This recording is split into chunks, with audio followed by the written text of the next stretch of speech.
All those shows are down in history with dropping buy rates. California has a lot of wrestling history going back decades. Vince McMahon took over the state, and we have seen a lot of shows. California wrestling history on such a day. Well, the mamas and the papas ain't got nothing to worry about, folks. They're all dead. Hooray, I guess. Rest in peace, mamas and the papas. I'm John Redland with my real honest thoughts on WWE's California pay-per-view history, part 3. Yeah, I don't really know what I was thinking doing that intro, because I love California dreaming. Especially since I can dream about California without actually not being in California. Don't get me wrong, I visited before, but I never want to live there. If you missed the first 2 parts, here's basically a brief rundown. After starting at WrestleMania 2, we are now in 2012. We go with the event, we go with the crowd, we go with the venue, and we go with the buy rates. But the buy rates are going to die soon because the award-winning WWE Network will be coming into play. And then also there's going to be a bit of a break in the California stuff. You'll find out why. Now, this is just the pay-per-views. If I want to talk about all the television, that would have taken forever and I probably would have gone insane. If you enjoy me doing, history breakdowns like this and just talking about a few of the matches I liked or didn't like and a couple bits of pertinent information, and you want me to focus on another state, give me a state that a lot of pay-per-views took place in. I could do Texas. I could do others if you want. Probably not anytime soon, but down the road. So, let's start off with, we, by the way, have, let's see, I think it was 38. It is 38 events, and we are in 2012. We are back at the Staples Center, SummerSlam 2012, 17,404 fans. Error 404, creative not found. So yeah, Staples Center, 296,000 pay-per-view buys. Kind of sad because this was actually a pretty memorable, and actually I'm lying, it was a 2011 SummerSlam because they went away from Elimination Chamber and went to this. I skipped over my notes quite a bit. But 296,000 pay-per-view buys for SummerSlam 2011. We have Wade Barrett and Daniel Bryan in a pretty damn good, match where Daniel Bryan was the Money in the Bank briefcase holder, was going to start exhibiting a few more heel tactics.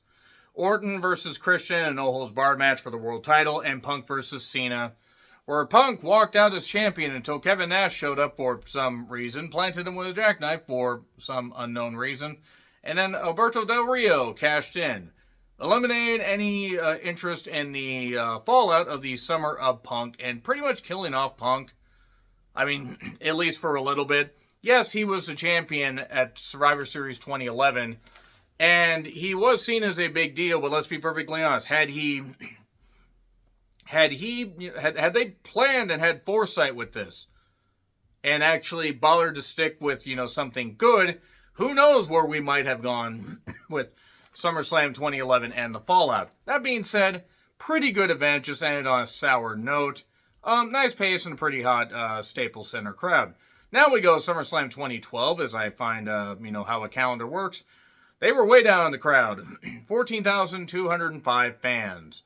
They did have 358,000 pay-per-view buys, so at least there was that. And really, this is a 2-match show. Now, you had some decent moments, don't get me wrong, like on the undercard, but it was Cena, Punk, and Big Show in a 3-way match for the WWE title. Punk had just turned heel on the Raw 1000, I think, 3-4 weeks before this, I'm trying to remember. And Punk would end up winning. Punk and Cena would end up doing their, more matches, I believe, at Night of Champions. Cena would get injured, then they would turn right back into the next guy, and then he would get beaten by crooked referee Brad Maddox. Brad Maddox always willing to get somebody double teamed. That being said, Brock and Triple H, the perfect storm. It was an ODQ match. They tried to make Triple H sympathetic. I believe it was the last match where Triple H had long hair, and then he came back with short hair. And not exactly great. Not exactly that fantastic. Like, it really wasn't. Like, ugh. I mean, Brock beat him, and it was decent enough, but this is when Triple H felt he needed to have longer matches, and the problem is he couldn't move like he used to. He was more part-time at this point. Then he gets super part-time. That's fine. He was helping run the company. But this SummerSlam was a bit of a downgrade.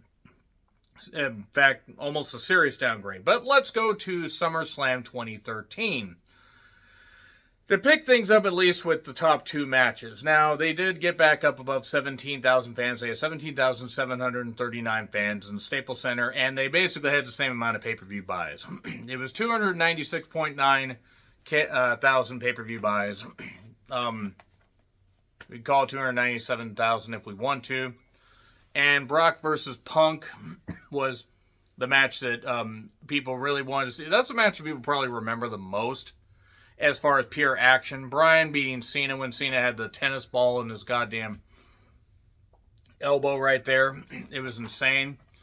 And then, Triple H was the referee and celebrated a little bit too long with Bryan, then pedigreed him, and then Orton cashed in Money in the Bank. Yay! But that being said, Brock and Punk, and even some of the undercard wasn't that bad. I'm not going to say it was necessarily the best thing in the world, but at least we got Brock and Punk, and we did get that moment of giving us something and then it being taken away. And don't worry, it was their intention to build the chase for Daniel Bryan. They wouldn't want him to not get the championship. They wouldn't take stuff away from the fans like the streak, Vince.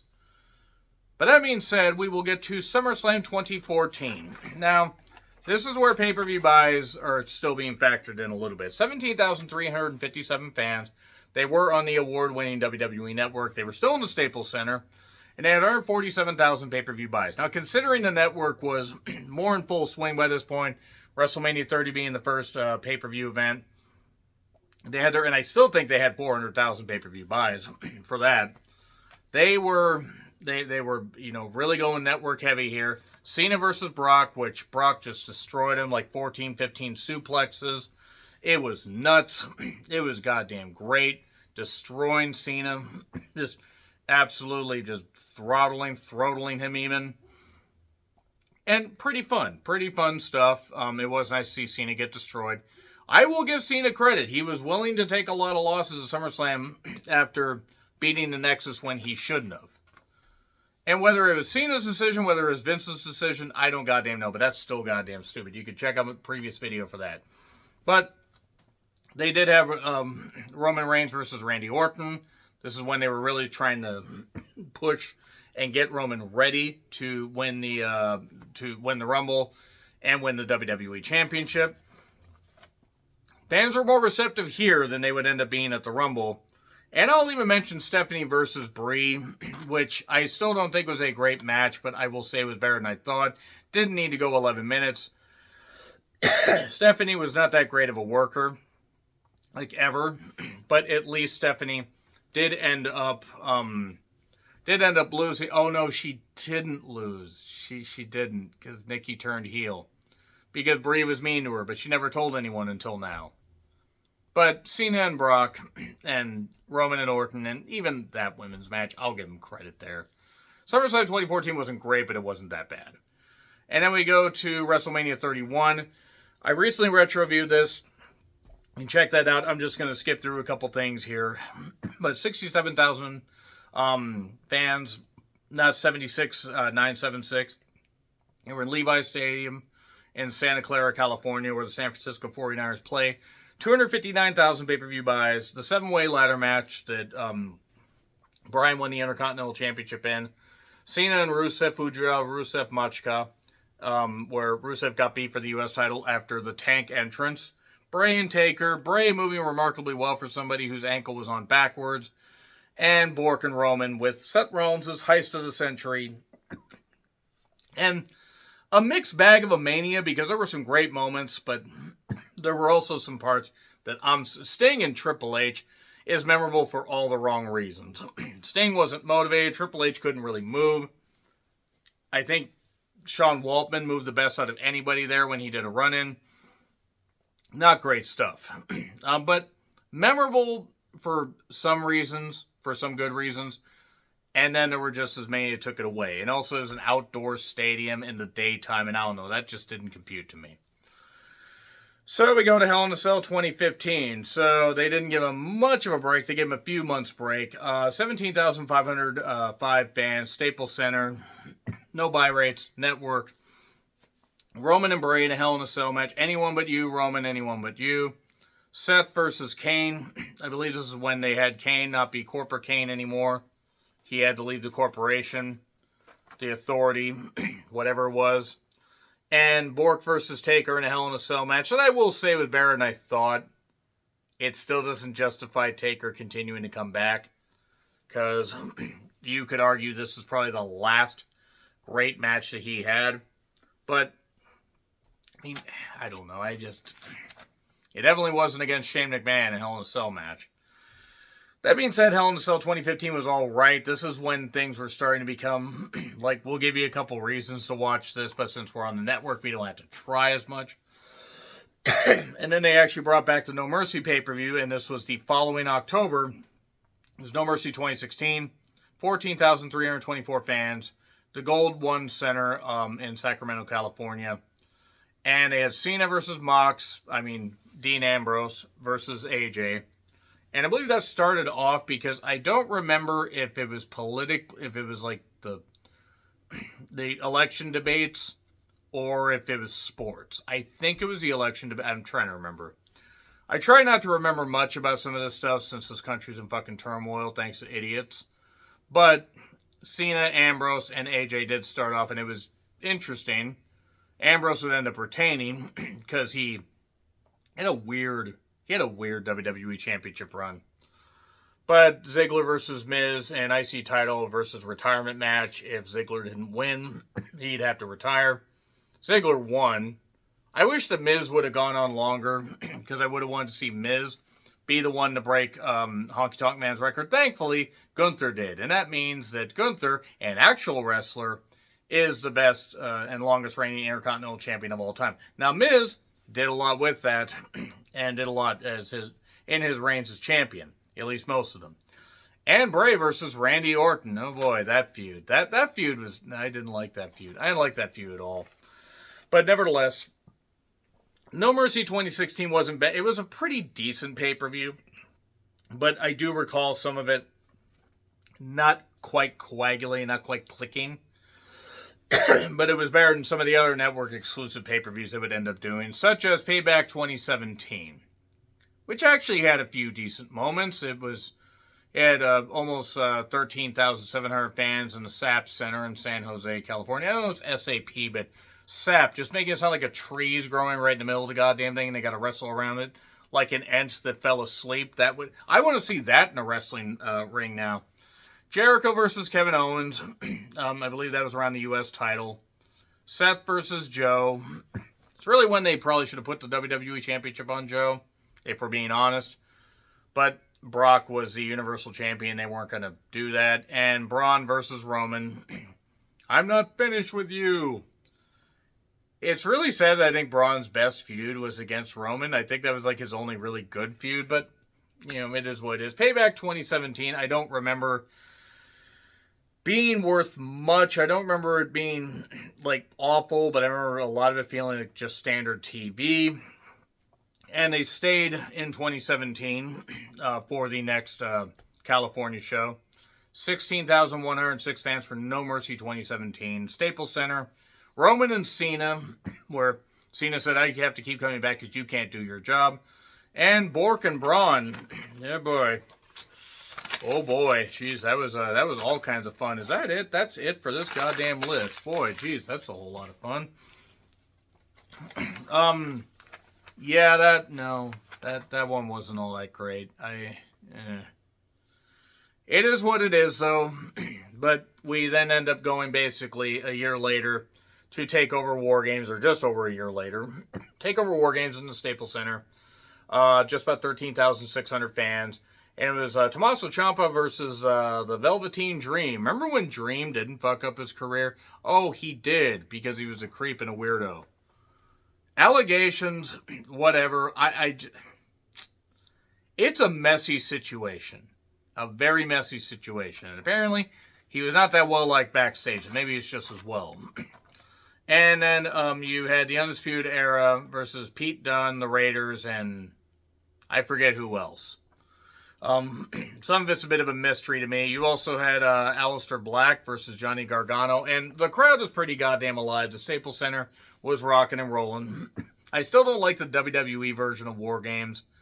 I just think it's too messy. Same with the Blood and Guts. There are just some things I just don't care for. But that being said, fairly well received. This is, of course, when the takeovers actually meant something, even if some of them were getting a little bit long in the poot. And Survivor Series 2018, they had 16,325 fans in the Staples Center. And yes, the night after War Games, they Raw versus SmackDown.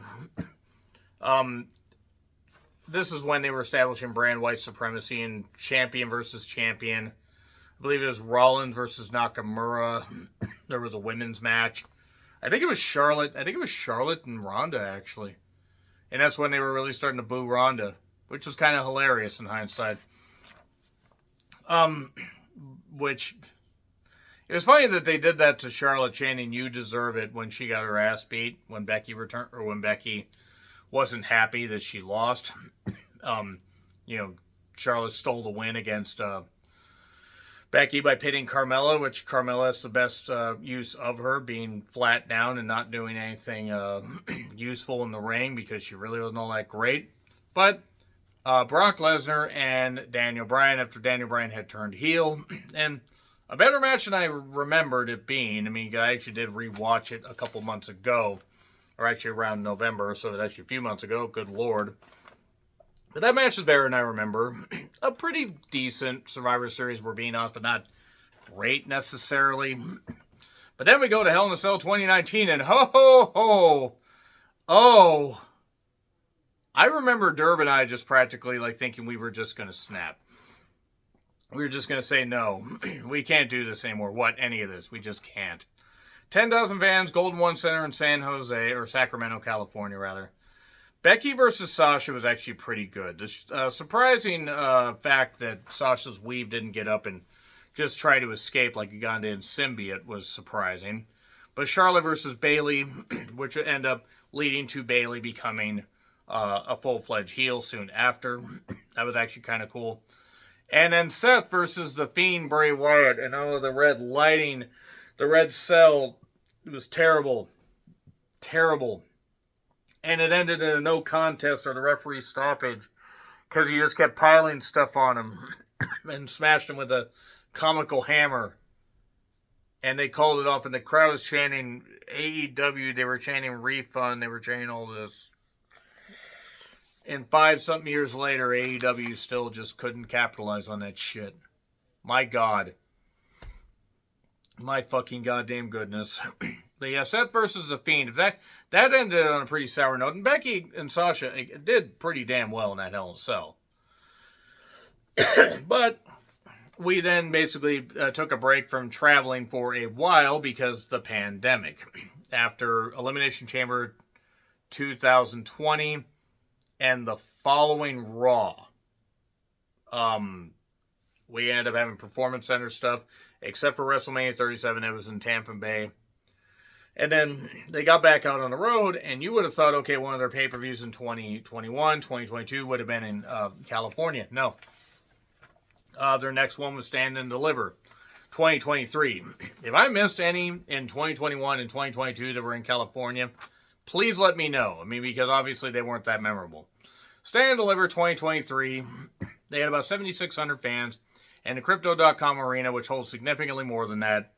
And the women's title ladder match that Indy Hartwell won, I do remember that much, and Carmelo versus the Braun Steinbreaker for the NXT title,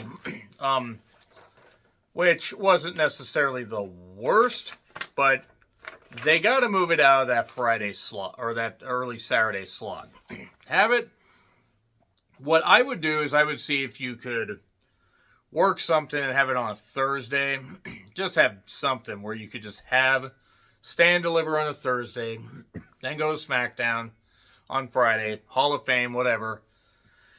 And Saturday, just leave it for Mania, because that early morning slot kills it. yeah, they want to try to pack as much into WrestleMania weekend, but you already make it a week. Just have Stan deliver on Thursday. So we finish up with WrestleMania 39, which night one had, they were at the SoFi Stadium. 67,303 fans for night one, 67,553 fans for night two. Probably around 60,000 for each, but who's counting? WWE is. They're just counting badly. The show-stealing match of the weekend was Rhea versus Charlotte. It's one of my favorite matches of 2023. Even as much as I don't care for Charlotte, because I think Charlotte, quite frankly, is passe and a relic. But her and Rhea had incredible chemistry that night, and it was fucking incredible. Bell to bell, tremendous shit, great stuff. Owens and Sammy against the Usos, the main event night one for the tag titles. That was some good shit. That was great that these two lifelong friends and lifelong associates in Sammy and Kevin, and also lifelong associates in twin brothers, Jimmy and Jay, were able to main event WrestleMania. First time a tag team match at main event WrestleMania since WrestleMania 1, I believe. And it was also the first and only time that the tag titles had main event of WrestleMania. And then Ray versus Dominic, IC title, or Ray versus Dominic and his son and father, get out of jail free card match, which was better than I expected. I'm not going to say it was great, but it was better than I expected. They leaned into Dominic being a convict. And then also Sheamus, Drew, and Gunther in the IC title three-way. And then Roman and Cody, where I absolutely did not gloat at the fact that Cody did not finish his story there. It was funny. I laughed, and then I had to eat crow the next year. But it was what it was. I'm really still surprised that Cody didn't win at WrestleMania 39, but it was what it was. It was fun. But yeah, WWE has had a rich history going back to the 80s for California, events. The pay-per-views alone, covering 38 of them. And doing close to an hour and a half of material between these three videos. It's been quite the journey. So if there are other states you want me to talk about, other states that had, multiple pay-per-views, if you want me to talk about ones in WCW and talk about things, I have a Ric Flair Starrcade history video that I'm going to be working on at some point about the build to Starrcade 83 and what he did until 90 and other stuff after that. But that being said, that was all the coverage that I could come up with for WWE's California pay-per-view history. So let me know your thoughts in the comments. Like, share, subscribe, Twitter, Letterboxd, Blue Sky handles in the description. I'm John Rethlin, and I'll see you soon.